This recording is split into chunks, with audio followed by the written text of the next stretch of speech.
अस्सलामु अलैकुम वरहमतुल्लाहि वबरकातुहू व मग़फ़िरतुहू। Welcome to online class 10। आज हमारा टॉपिक है level of biological organisation and ecological organisation. Page number 118, chapter number 16।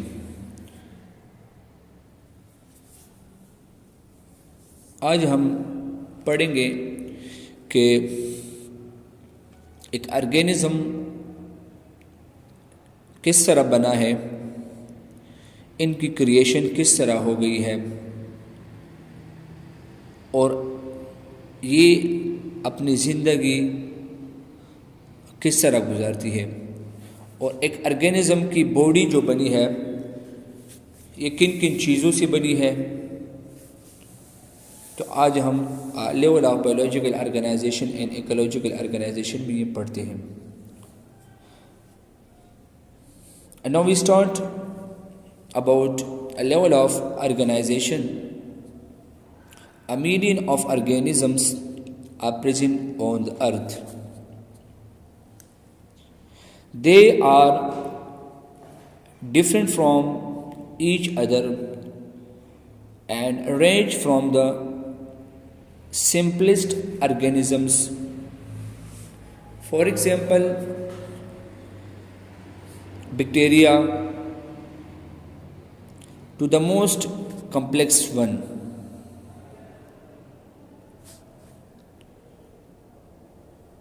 For example, human beings.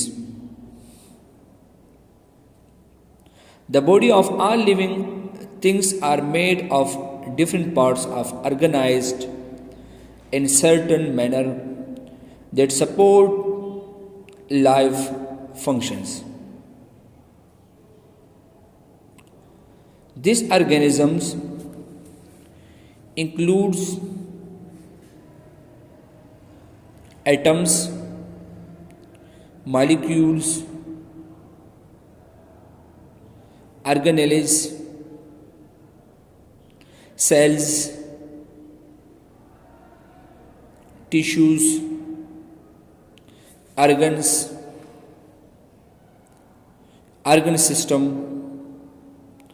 organisms, species, population, community, ecosystem and biosphere। जिस तरह मैंने आपको बता दिया कि एक ऑर्गेनिज़म दुनिया में अल्लाह ताला ने मिलियन ऑफ ऑर्गेनिज़म इस दुनिया में, इस ज़मीन पर मौजूद है, इस दुनिया में बनाई है, और हर ऑर्गेनिज़म जो है एक दूसरे से मुख्तलिफ है और हर ऑर्गेनिज़म मुख्तलिफ़ किस्म के फूड खाते हैं। और हर ऑर्गेनिज़म, कुछ ऑर्गेनिज़म अल्लाह ने एक सेल से बनाया है, जस्ट लाइक बैक्टीरिया, क्लेमिडोमोनास, अमेबा, और कुछ ऑर्गेनिज़म अल्लाह ने एक से ज़्यादा सेल से बनाया है, for example animals, human beings, birds, fishes वगैरह। ये तमाम ऑर्गेनिज़म अल्लाह ने जो बनाया है इनको एक ख़ास तरतीब से अल्लाह ने बनाया है इस दुनिया में। तो ये तरतीब हम level of biological and ecological organization में पढ़ते हैं। सबसे पहले अल्लाह ने एटम को बनाया, क्योंकि atom is the smallest particle in the universe. Atom जो है मादे का वो छोटे से छोटा ज़र्रा जिनसे ये तमाम कायनात अल्लाह ने बनाई है। When all type of matter are made up of elements, atoms, and each elements contain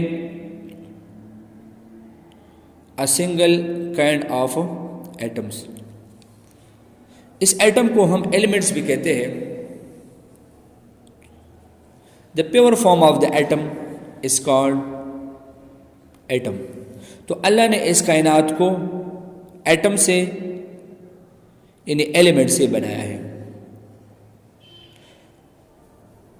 अब अल्लाह ने इस एटम को इकट्ठा करके इस कायनात की वजूद बनाई है। तो atom is the smallest particle of the universe. और एटम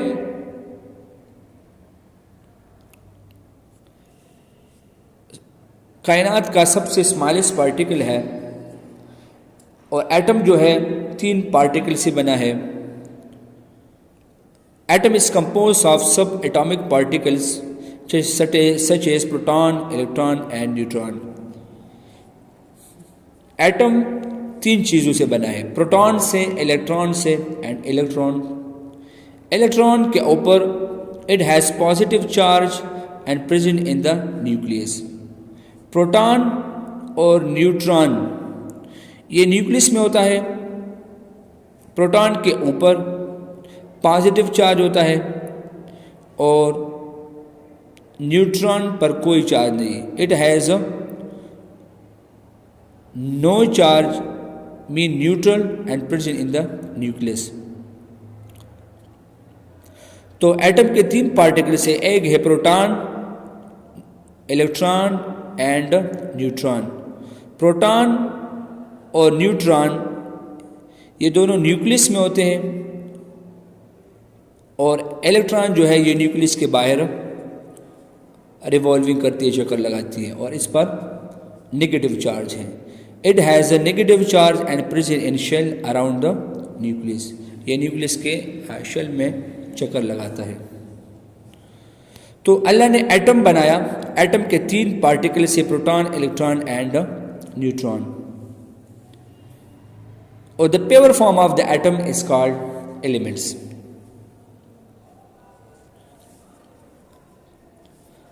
तो अल्लाह ने एटम से, मीन एलिमेंट से, तमाम ऑर्गेनिज्म को बनाया है। तो अब यहाँ पर हम बायो एलिमेंट्स पढ़ते हैं। बायो एलिमेंट्स वो एलिमेंट्स जिनसे अल्लाह ने प्लांट भी बनाया है, एनिमल भी बनाया है और ह्यूमन बीइंग भी बनाया है। तो हमारे पास, हमारे यहाँ पे आजकल जो दुनिया में एलिमेंट्स मौजूद है वो है टोटल जो है 123 इन 123 एलिमेंट्स मौजूद है। 123 एलिमेंट्स में से 92 एलिमेंट जो है इसको हम नेचुरल एलिमेंट्स कहते हैं और बाकी 31 एलिमेंट जो है इसको हम मेन मेड एलिमेंट्स कहते हैं। यानी 123 में से 92 जो है यह कुदरती यानी नेचुरल एलिमेंट्स है और इस 92 नेचुरल एलिमेंट्स में से 16 एलिमेंट्स ऐसे हैं जिनसे अल्लाह ने प्लांट, एनिमल और ह्यूमन बीइंग का बॉडी बनाया है। तो इन तीनों के बॉडीज में, प्लांट, एनिमल और ह्यूमन बीइंग के बॉडी जो बना है वो इस 16 एलिमेंट से बना है।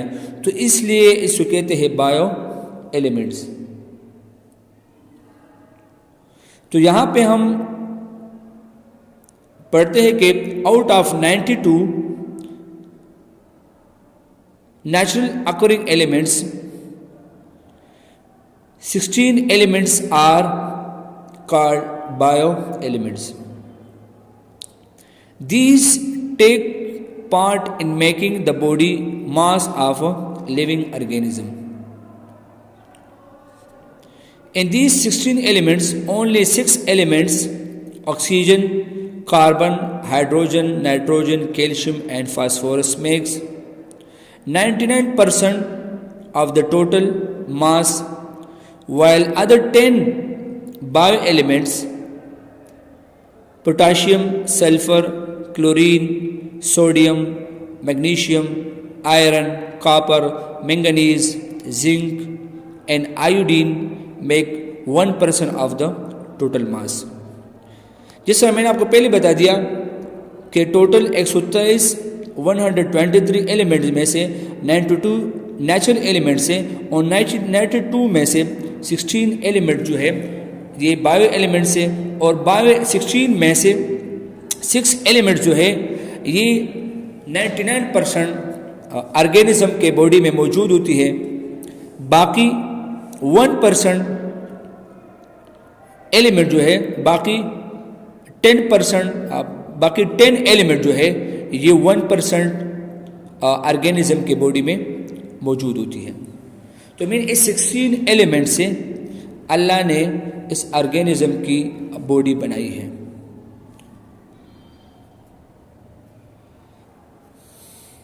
अब इसके बाद तो यहां पर different elements are combined to form molecules or compound. जब बहुत से एलिमेंट्स, अब यहां पर देख ले कुदरती तौर पर अल्लाह ने इस एलिमेंट को by the process of photosynthesis and food, ये एलिमेंट्स ऑर्गेनिज्म के बॉडी में कन्वर्ट होता है या नेचुरल प्रोसेस होता है और ये ऑर्गेनिज्म जो है ये कंबाइन होता है और मॉलिक्यूल बनाते हैं। तो अब देख ले मॉलिक्यूल क्या, जैसे a group of atoms bonded together is called molecules. यानी बहुत से एटम्स या एलिमेंट्स एक ग्रुप बनाते हैं, कंबाइन होते हैं, तो इसको हम क्या कहते हैं, इसको हम मॉलिक्यूल्स कहते हैं। फॉर एग्जाम्पल हाइड्रोजन एक मॉलिक्यूल्स है, नाइट्रोजन एक मॉलिक्यूल्स है, ऑक्सीजन एक मॉलिक्यूल्स है।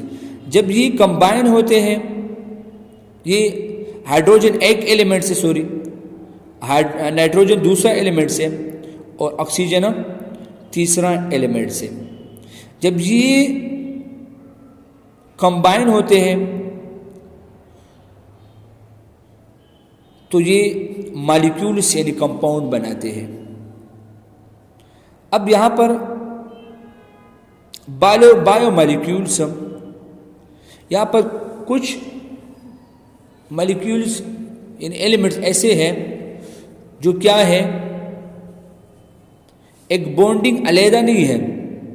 ये कंपाउंड जो बनाता है ये एक दूसरे के साथ कुछ आयनिक और कोवेलेंट बॉन्ड बनाकर इकट्ठे हो जाती है और इसके बाद वो इस एलिमेंट से मॉलिक्यूल और कंपाउंड तैयार करते हैं। इन organism bio elements do not occur in isolated form.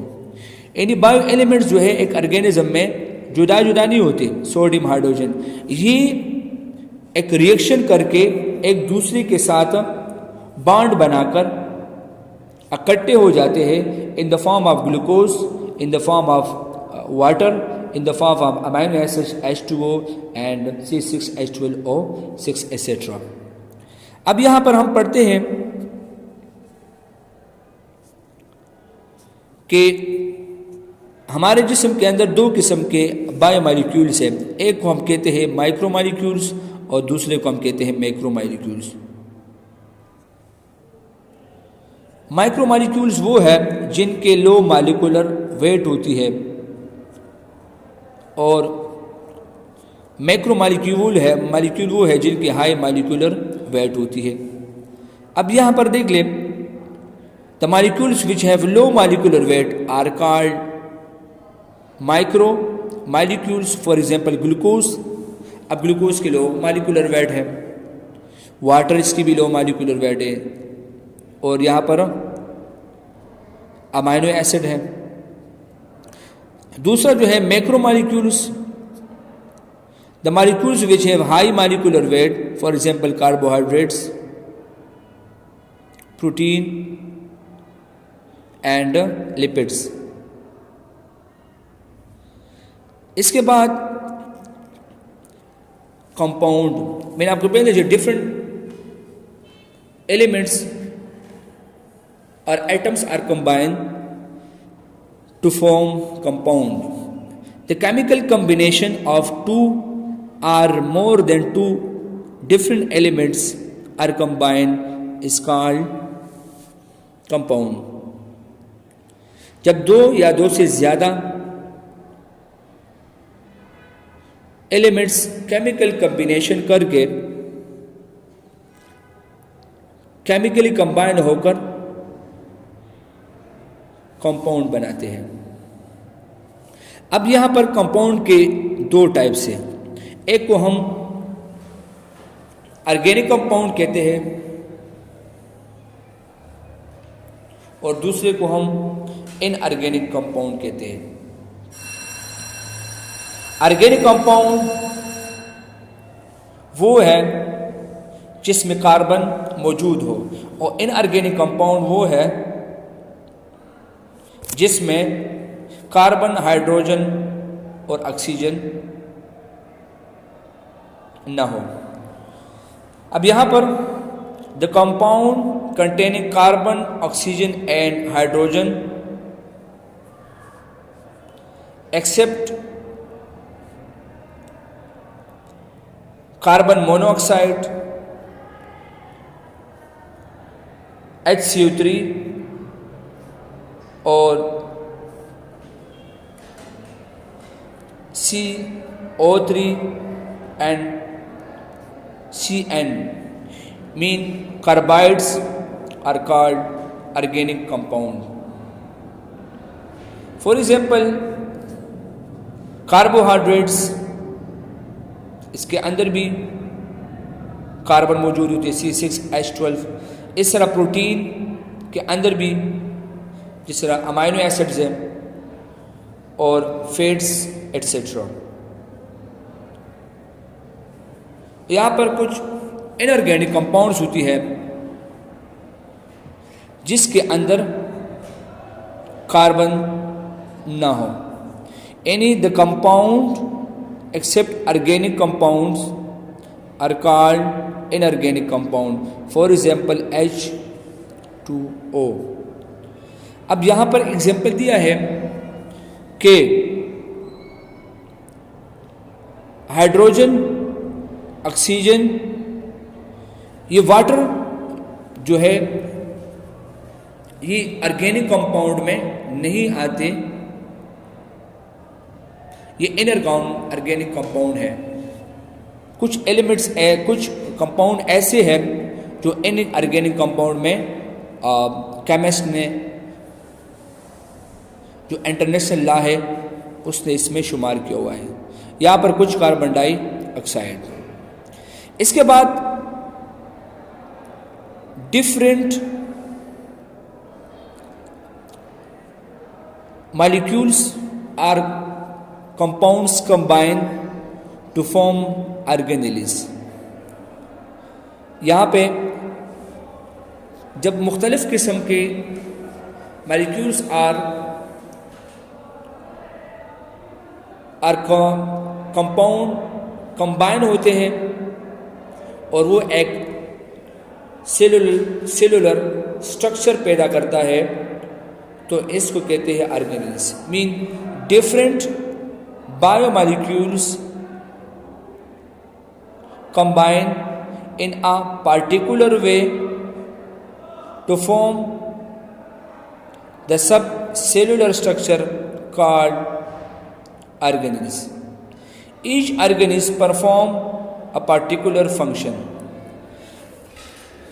जब मुख्तलिफ बायो एलिमेंट्स और मुख्तलिफ molecules or compounds combine to form organelles, organelles cell के मुख्तलिफ पार्ट से जो अपना एक ख़ास काम, एक ख़ास वर्क, एक ख़ास फंक्शन परफॉर्म करता है, तो इसको कहते हैं ऑर्गेनेल्स। अब for example mitochondria provide energy to cell. अब माइटोकॉन्ड्रिया जो है ये power house of the cell भी कहते हैं क्योंकि ये सेल के लिए एनर्जी तैयार करता है। इस तरह सेल के साइटोप्लाज्म में राइबोसोम होता है, ये भी बायो मॉलिक्यूल्स या कंपाउंड से बना है और ये क्या करता है, दे प्रिपेयर प्रोटीन, ये सेल के लिए प्रोटीन तैयार करता है। इस तरह different organelles are combine to form cellular level or cell. क्या तैयार करता है? सेल तैयार करता है। और सेल जो है जितने भी ऑर्गेनिज्म अगर आप दुनिया में देखते हो, plant, animals, human being and bacteria etcetera, ये तमाम के तमाम अल्लाह ने सेल से बनाई है। कुछ एक सेल से अल्लाह ने बनाई है और कुछ एक से ज़्यादा सेलों से अल्लाह ने बनाई है। तो सबसे पहले जो है सेल का डिफिनीशन हम इस तरह करते हैं कि cell is the basic of structural and function unit of all living organism. जितने भी प्लांट है, एनिमल है और ह्यूमन बीइंग है, इन तमाम ऑर्गेनिज्म का बॉडी अल्लाह ने सेल से बनाई है और हर पार्ट के अंदर सेल मौजूद है और हर पार्ट के अपना अपना, हर पार्ट के सेलों का अपना अपना फंक्शन होता है। तो इसलिए कहते हैं कि cell is the basic of structure and functional unit. हर सेल का अपना एक ख़ास शेप, शक्ल भी होता है और हर जिस्म के मुख्तलिफ पार्ट्स है और हर सेल्स का अपना फंक्शन भी होता है। जिस तरह यहाँ पे एग्जाम्पल में बताया है कि in unicellular organism a single cell make whole body like amoeba.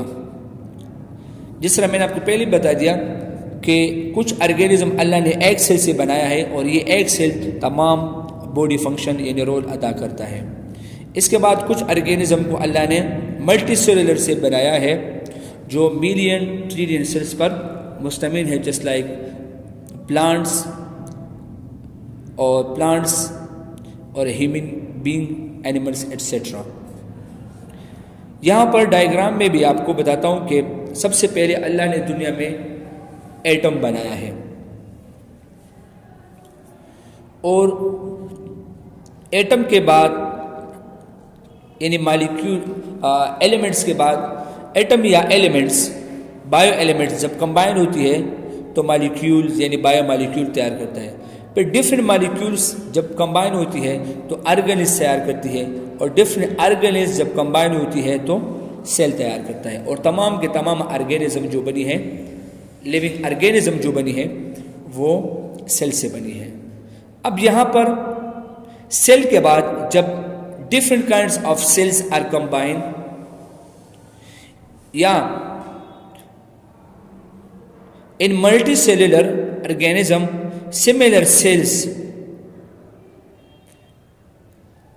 similar cells which perform similar function are organized into groups are called tissue। जब बहुत से एक जैसे सेल्स इकट्ठे हो जाए और वो अपना ख़ास फंक्शन यानी रोल अदा करता है तो इसको हम टिश्यू कहते हैं। अब कुछ टिश्यूज़ फॉर एग्जांपल प्लांट के अंदर होती है और कुछ एनिमल के अंदर होती है। एपिडर्मल टिश्यू, ग्राउंड टिश्यू और मेसोफिल टिश्यू ये प्लांट के बॉडी में मौजूद है। जो एपिडर्मल टिश्यू लीव्स के अंदर, ग्राउंड टिश्यू जो इनके रूट में मौजूद होती है और मेसोफिल टिश्यू जो इनके लीव्स में मौजूद होती है जो फोटोसिंथेसिस का वाटर और ग्लूकोज ट्रांसपोर्ट करने का हेल्प देता है। इसके बाद एनिमल टिश्यूज़ है या ह्यूमन बॉडी के अंदर जो टिश्यूज़ है, नर्वस टिश्यूज़ है, मस्कुलर टिश्यूज़ है और इसी तरह ग्लैंडुलर टिश्यूज़ मौजूद हैं। अब बहुत से टिश्यूज़ जब इकट्ठे हो जाती है तो ऑर्गन बनाता है। More than one type of tissues combine together to perform a specific activity or function. Such type of related tissues is called organ। जब एक जैसे सेल्स कंबाइन हो जाए, एक जैसे टिश्यूज कंबाइन हो जाए और वो टिश्यूज एक ख़ास फंक्शन रोल अदा करता है, एक ख़ास फंक्शन देता है तो इसको हम ऑर्गन कहते हैं। यानी फॉर एग्ज़ाम्पल हमारे जिस्म के अंदर किडनीज़ है, इसके अंदर मुख्तलिफ़ किस्म के टिश्यूज़ है, नेफ्रॉन है, आर्टरीज़ है, वेन्स है, ये सारे टिश्यूज़ इकट्ठे हो गई है और किडनी बनाया है। कॉर्टेक्स है, मेडुला है और फिल्ट्रेशन का काम करता है। इस तरह लिवर के अंदर भी टिश्यूज इकट्ठे हो गई है और लिवर बनाया है। इस तरह स्टमक के अंदर भी टिश्यूज इकट्ठे हो गई है और एक अर्गन बनाया हुआ है। इसके बाद organ system, different organs combine together to perform a related function is called organ system. जब बहुत सी अर्गन इकट्ठे हो जाती है तो इसको हम अर्गन सिस्टम कहते हैं। फॉर एग्जांपल डाइजेस्टिव सिस्टम, हमारे डाइजेस्टिव सिस्टम में माउथ एक अर्गन है, फूड पाइप एक अर्गन है, इस तरह स्टमक एक अर्गन है, स्मॉल इंटेस्टाइन और लार्ज इंटेस्टाइन एक अर्गन है। तो ये सारे अर्गन जो है इकट्ठे हो गई है और एक सिस्टम बनाया हुआ है जिसको हम डाइजेस्टिव सिस्टम कहते हैं। इसके बाद रिस्पायरेटरी सिस्टम, अम्ल तनफ़ुस जिसम कहते हैं, जिसकी वजह से हम ऑक्सीजन लेते हैं और सांस कार्बन डाइऑक्साइड खारिज करते हैं। इसमें जो है ना ये नोज़ है, माउथ है और ट्रेकिया है, ब्रोंकाई, ब्रोंक्यूल्स, अल्वियोलाई और फिर ये ऑक्सीजन ब्लड में शामिल होकर दिल की तरफ जाता है।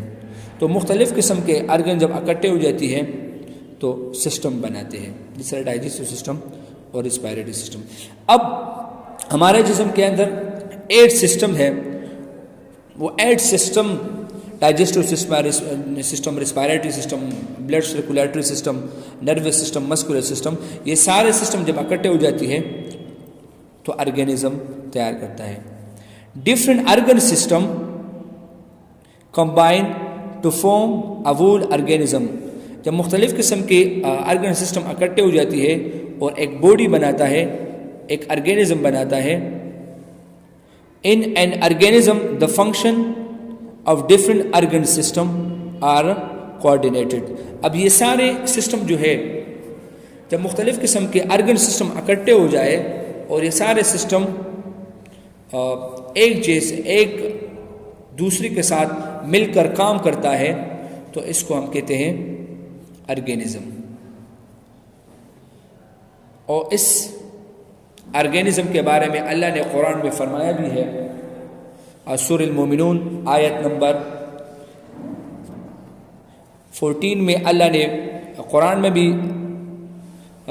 आयत में बताया है कि सुम्मा खलक़नन नुत्फ़ता अलक़तन फ़खलक़नल अलक़त मुज़ग़तन फ़खलक़नल मुज़ग़ता इज़्वामन फ़कसौनल इज़्वाम लहमा सुम्मा अंशअनाहु ख़ल्क़न आख़र फ़तबारकल्लाहु अहसनुल ख़ालिक़ीन। अल्लाह कुरान में फरमाता है कि मैंने इंसान को एक ज़बरदस्त तरीके से बनाया।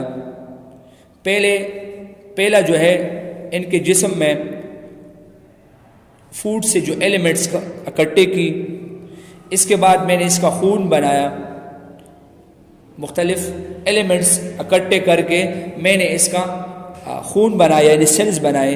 फिर सेल्स को मैंने इकट्ठा करके इनके जिस्म में